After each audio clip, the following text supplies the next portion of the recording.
Okay, so here I will be talking about the extreme basics of how to get into music production using GarageBand on your iPhone or your iPad. I'll be doing this in the form of a production breakdown of my new song Dusk, which will be linked in the description.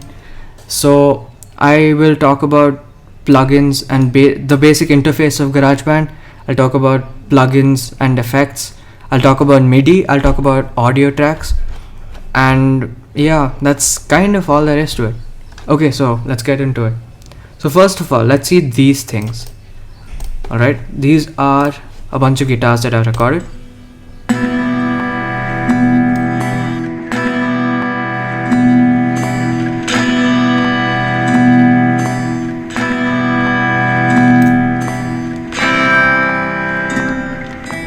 Anyway, and if I come here, if you see these,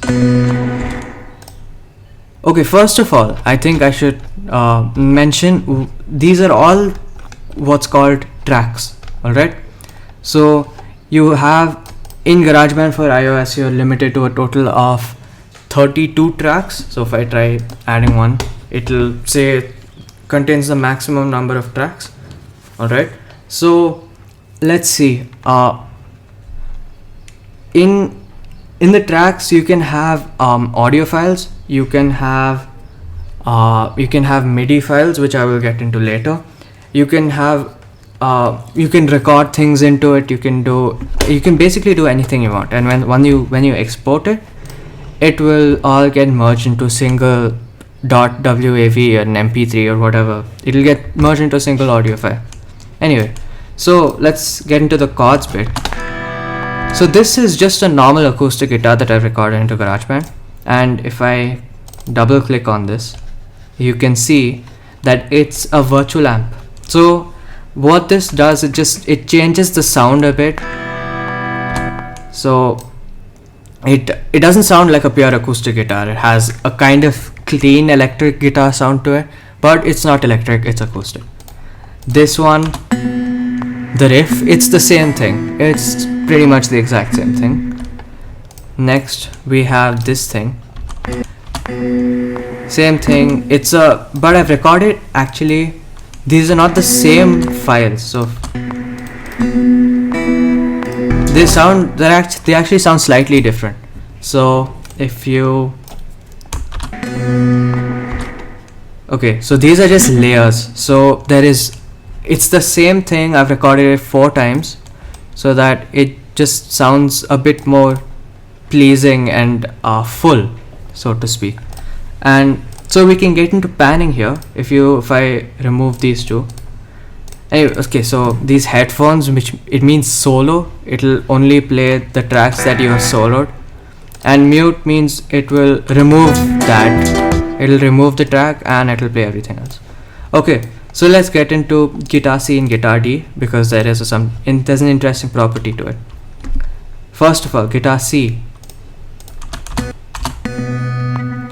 it's only in the left speaker, which sounds kind of odd, but the way you do it is you have this slider called track pan, and what track pan does is it moves the track to either side of the stereo image.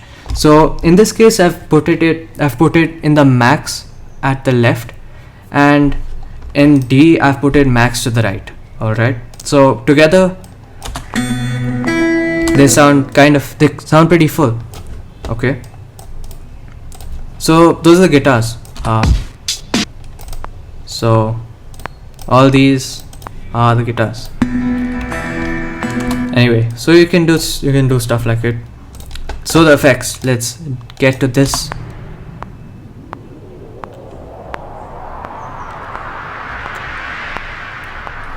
Okay, so this is a riser. If you click this button here, you have the Apple Loops menu. You can search for riser. You have a bunch of risers you can use based on, and it's all royalty free, which is nice. So I've used this riser, simple riser. Okay, and what I've done is I've actually reversed it so that it leads out.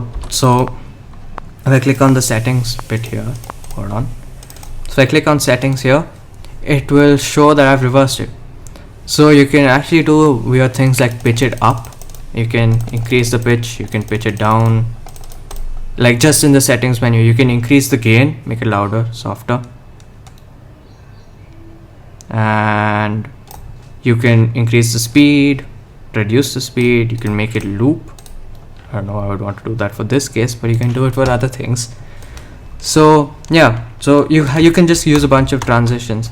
Here, that's another transition that I've used, and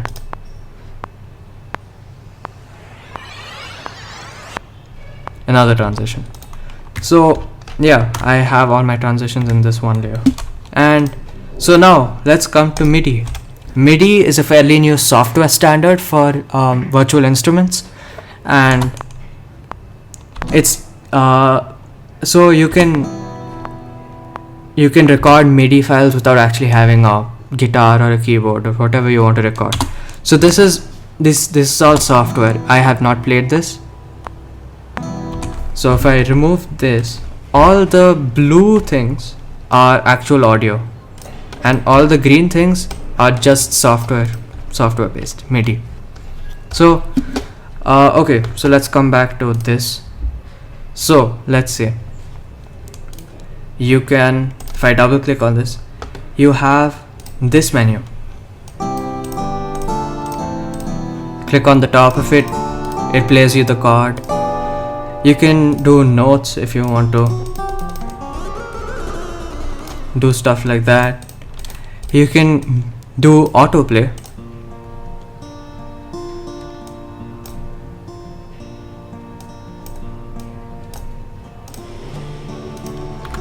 So that's how autoplay works. You have autoplay as well. And yeah, so you can do that in the menu. And you can actually change the guitar as well. Could have a bunch of electrics as well. So here, what I did is I recorded the chord, which is like something like E minor. Actually, it's not autoplay, it's just a normal chord. Okay, E minor. I think it's like 4 times, and then there is a C and a D. So you can actually edit this file. If I right click, double click, you have the edit window. If I zoom out, you can actually see what. So this is MIDI is in the form of a grid. Alright, so you can modify the notes on this grid. The higher up on the grid it is, the higher the pitch is, and the longer it is, the longer the note is. So you can turn this on, and you can just program in notes and it will play it. And you can zoom in if you want it to be smaller. You can do stuff like that or whatever. You can do weird things like this. So yeah, that's MIDI.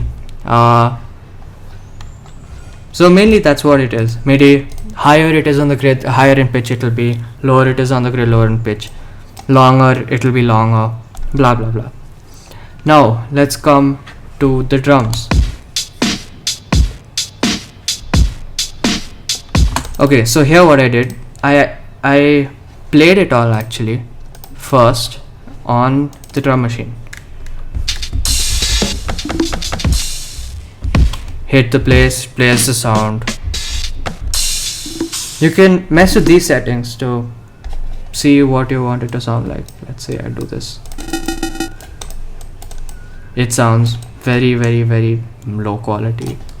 Or this, there is no high end, there is no treble, and now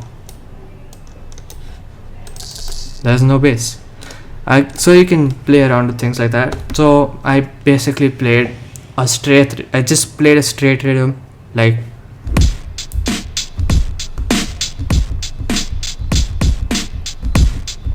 I played a very simple rhythm like that, and let's see. So now what I did, I will hit this button right here to see my track settings. You go into track settings and quantization. So what it does is it locks the locks the note into the closest grid, right? Because no one's like perfect while playing the finger drums. So what quantization does is it puts it straight on the beat. So if I do straight 1/8 note instead of swing, you get something like this.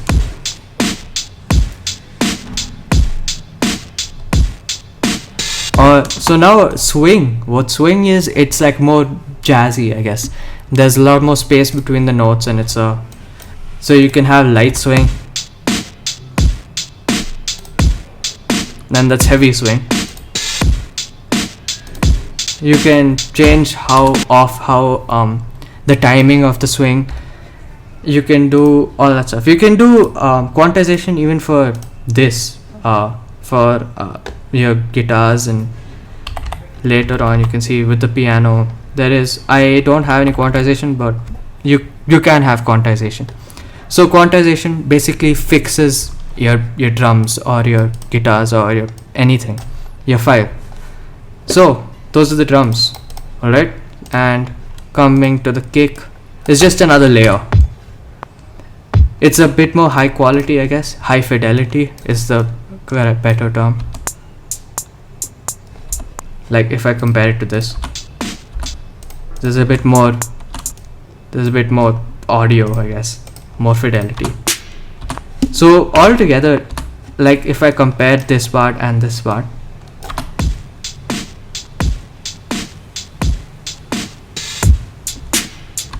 there's just a bit more fidelity at this section, the pre-chorus, I think this is.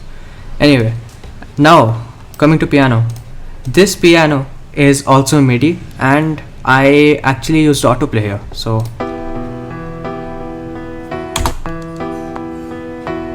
that's basically the rhythm of the whole thing here. There is no quantization, there is no nothing at like in terms of track settings. You can transpose it, you can make it higher. So you can do things like that. So yeah. Also you can copy and paste, which is nice. So instead of doing this and hitting loop, I copied and pasted it here. I put the playhead here and I hit paste, and boom, you got it. Okay. You can also edit, because it's just a MIDI file. You can edit it. You can make it sound absolutely terrible or absolutely brilliant, depending on how good you are. And now arpeggios. Boom. There are 3 layers: the bassish layer, the mid layer, and the high layer. Okay, so we got that. Now if I come here and I hit this button, it is the chords. And I just turn off the arpeggiator for now. So that's your chords. So if I hit run, what I have done here is 1/16th note triplet. Triplet means there are 3 notes in a beat instead of 2 or 4 or 8. And up and down means you can do stuff like it'll go just up like and down the reverse. Up and down goes random, self-explanatory, and as played, self-explanatory.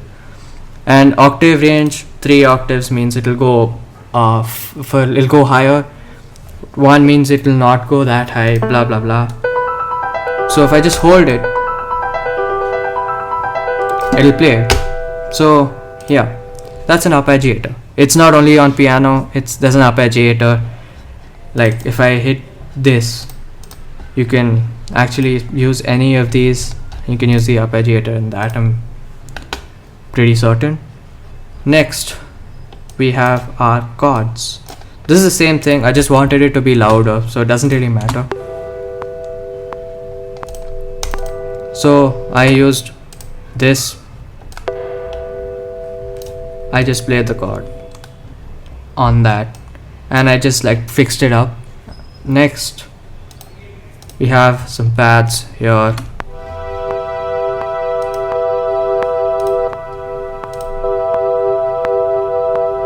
Just normal atmospheric pads. You also have, I also had another pad here. They just sound slightly different, so like when I layer it all sounds slightly different. Has a nice full sound. So the pads are very simple, just played the chords. And now the bass. Again, I just played the note. This is like E, C, D, and I copied it and I put it into here. So if you see the difference here,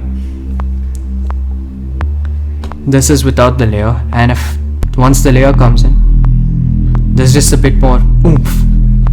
And here I have had like, it's an acoustic bass of some sort, electric bass probably. It's not a synth bass anyway. So this I actually played on a keyboard.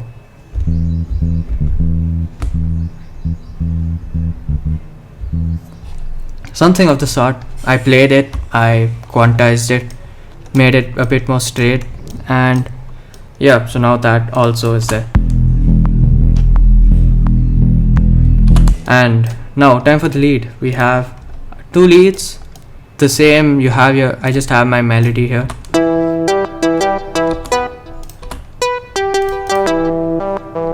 Same thing, just for a bit of, I guess, oomph inside.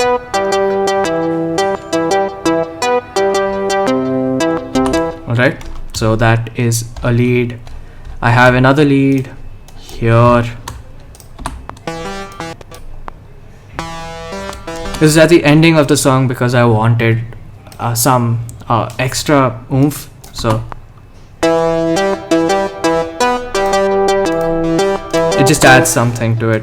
And I have this lead, which is for my pre-chorus, I think. No, it's not. It's actually at the end of the song as well, towards the end of it.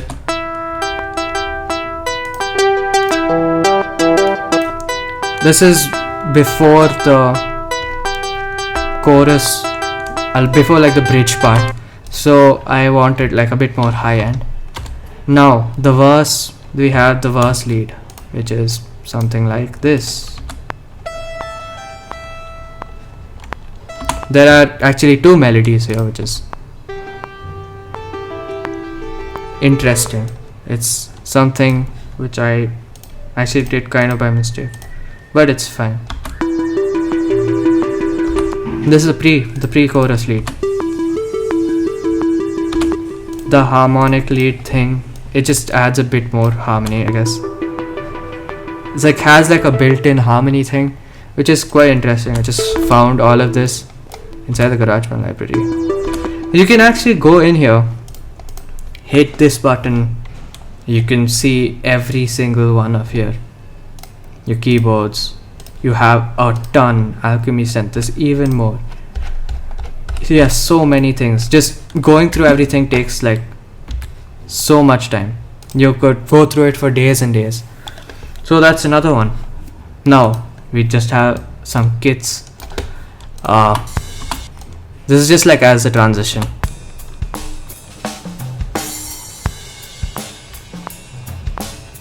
So this is from the Apple Loops thing.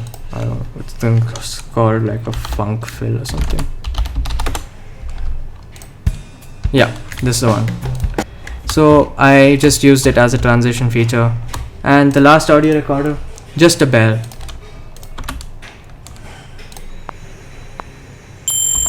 So like that's, if I solo out this riser,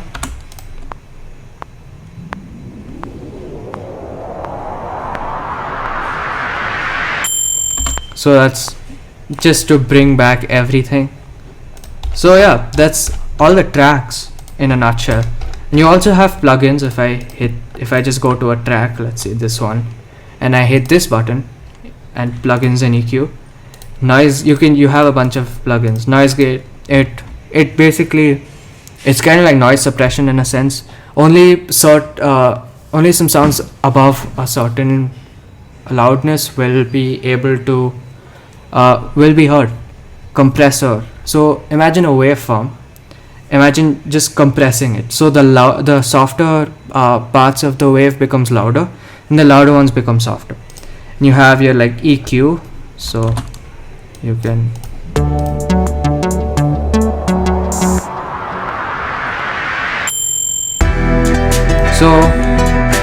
this EQ, you can adjust how much low end, how much bass, in that sense, how much high end, treble, and the mid range. You can adjust, and that changes how a song sounds. And reverb, if I just remove the reverb here, it's like echo without the echo. There's a lot more space here, and this has the same thing. All of these are pretty similar. There's an echo, there's a reverb and stuff. Here I added not much actually. Again, just a compressor, reverb. So how you do it actually, if you hit edit, you can, if I go here, it might be easier, you can hit the plus and you can add all of these, which is nice. So drums, so what a bit crusher does, it downsamples your song. So if I remove this, and actually even the overdrive, which is quite like the rock sound, if I do say so. So it just made it like that vinyl type sound, so which I really like. Now if I go to these drum bits, there is not much. I tried putting a bit crusher in it, but it didn't sound that great. Same, the overdrive, there is some reverb on it. Now the piano, there is echo, which you probably know what it is. If I solo out this,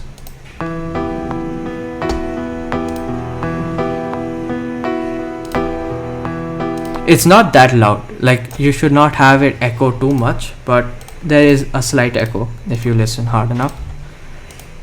Here, simple, just a lot of reverb. I wanted it to be so wet, like basically when you say wet, it means that there are a lot, like there is effects, but usually wetness refers to reverb in some way, shape or form. Here, more reverb, and you can actually go in here and you can mess with the settings. You can see what makes it sound better. The pads, tremolo, which basically it's like it kind of reduces the volume at some points. All of them fairly similar. This has reverb on it. This only has a compressor. This has a bit crusher.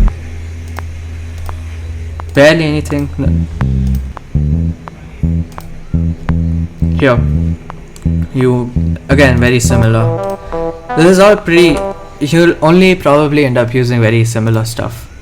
Again, reverb, echo, just reverb, mainly reverb, just an EQ. I EQ'd everything here just to, like, I wanted it to sound a certain way. The lead also, I have a lot of reverb on everything here. And here again, because it's an audio track, I added this, the effect EQ, the noise gate, and the bell as well. I added some reverb so that it like sustains for longer. So that's that. And if you click on a track, actually, if you click on it, you can delete, rename, merge, which means you can select all the tracks you want and you can merge it. Show in grid, you can change the icon, and automation, which is interesting. So what automation does, you can change the volume, you can adjust the volume at certain points, right? So if I say this was the most simple, so volume rises here, boom, drops, rises, drops, rises, drops, rises, drops. So you can do that here. In GarageBand you can only automate volume, but if you go for like Logic on Mac, you can actually automate like how much reverb is there, or how much You can automate the panning. You can make it go from left to right or right to left. You can do a bunch of stuff like that, which is cool. So yeah, I automated a bunch of these just so that nothing overpowers anything. So yeah, that's basically it. If you have any questions, leave them in the comments. I will try to answer them. And yeah, so that is the beginner's tutorial to GarageBand. Stream my song Dusk. It will be linked in the description. And